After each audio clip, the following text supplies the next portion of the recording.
महादेव शिव शंभो दीपं यदि परम ब्रह्म दीपं यदि जनार्दनः दीपाहरत मे पाप पूजा दीप नमस्तुते धवलेश्वराय वालालिंग महाप्रभु संसार सुखी रखंतु। आज श्रावण मासर शुभ रविवार रे समस्त श्रद्धालु भक्त मान आशीर्वाद करंतु। समस्त श्रावणी पूजा भक्त मानकर मनस्कामना पूर्ण करंतु। कर्म क्षेत्रोन्नति करंतु। ग्रहिष्ठ खंडन करंतु।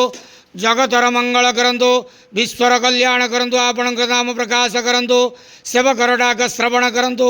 समस्त गुआवसा भक्त मानकर मनस्कामना पूर्ण करंतु। जो जो भक्त माने आपण पाखरे मानसिक रखिछंती तांका मानसिक पूर्ण करंतु। समस्त श्रावणी पूजा भक्त मानकर मनस्कामना पूर्ण करंतु। प्रभु धवलेश्वराय वालालिंगाय नमो नमः। संसार सुखी रखंतु आनंद के वार हरि बोलो।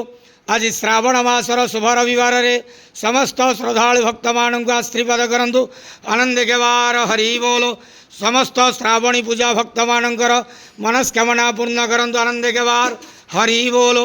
बाबा धवलेश्वराय वालालिंगाय नमो नमः।